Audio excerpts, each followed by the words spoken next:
আসসালামু আলাইকুম।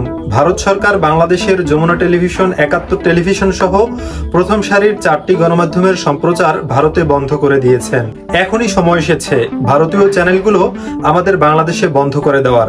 কারণ ভারতীয় চ্যানেলগুলোতে আসলে কি দেখায়, আপনারা যারা ভারতীয় চ্যানেল দেখেন বা খোঁজ খবর রাখেন তারা সকলেই জানেন সেখানে কিভাবে দেখায় যে এক ছেলের পিছনে কিভাবে 4টা মেয়ে ঘোরে, তারপরে কিভাবে বউয়ের সাথে শাশুড়ির সাথে দ্বন্দ্ব লাগাতে হবে, শাশুড়িকে কিভাবে ছোট করতে হবে, বউকে কিভাবে খোঁচা দিতে হবে এবং সাংসারিক কলহ, এই সমস্ত বিষয়গুলো আসলে ভারতীয় মিডিয়াগুলোতে শেখায়। এবং ভারতীয় নিউজ মিডিয়ার দিকে যদি তাকান তাহলে তো সেখানে গুজব ছাড়া আর কিছুই নেই।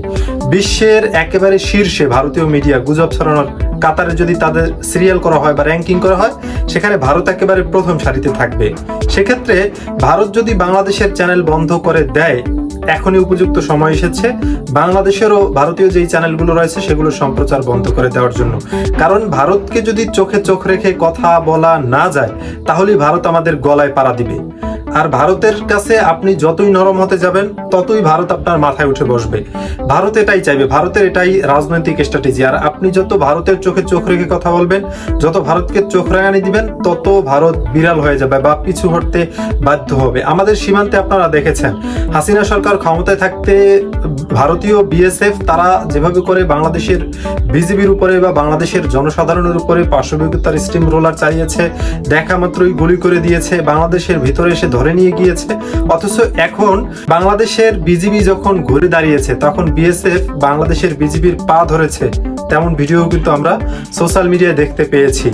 তো এখন কথা হলো গিয়ে, ভারতকে এভাবে যদি আমরা চোখে চোখ রেখে জবাব দিতে না পারি তাহলেই কিন্তু ভারত আবারও আমাদের কাঁধে চড়ে বসবে, আমাদের গলা টিপে ধরবে। সেজন্য ভারত যদি গুজবের অভিযোগ এনে বা ভারত বিরোধী সম্প্রচার বা ভারত বিরোধী কথাবার্তার অভিযোগ এনে যদি আমাদের দেশের টিভি চ্যানেল বন্ধ করে, ভারতীয় মিডিয়া তো সবচেয়ে বেশি আমাদের দেশ নিয়ে গুজব ছড়ায়, সবচেয়ে বেশি আমাদের দেশ নিয়ে প্রোপাগান্ডা তারাই ছড়ায়। আমাদের দেশে এত ভালো ধর্মীয় সম্প্রীতি রয়েছে, সেটাকে তারা তাদের দেশের মিডিয়ায় দেখায় যে হিন্দুরা নির্যাতিত, অমুক ধর্মের লোকেরা নির্যাতিত। তারপরে বাংলাদেশ নিয়ে এত গুজব ছড়ায়, বিশেষ করে ভারতীয় মিডিয়া পাকিস্তান, বাংলাদেশ, চীন, এই 3টা দেশ নিয়ে মারাত্মক লেভেলের গুজব ছড়ায়। সেক্ষেত্রে আমরা এখন চাইলে ভারতীয় মিডিয়াগুলো আমাদের দেশে বন্ধ করে দিতেই পারি। অন্তর্বর্তী সরকার, এই সরকারটা তো আসলে গঠনই করা হয়েছে ভারত বিরোধিতার উপরে ভিত্তি করে। সুতরাং এখন এই অন্তর্বর্তী সরকার চাইলেই ভারতীয় মিডিয়াগুলো বন্ধ করে দিতে পারে। আপনারাও চান কিনা যে বাংলাদেশে ভারতীয় মিডিয়া বন্ধ হোক? অবশ্যই আপনাদের মন্তব্য কমেন্টে লিখে পাঠাবেন।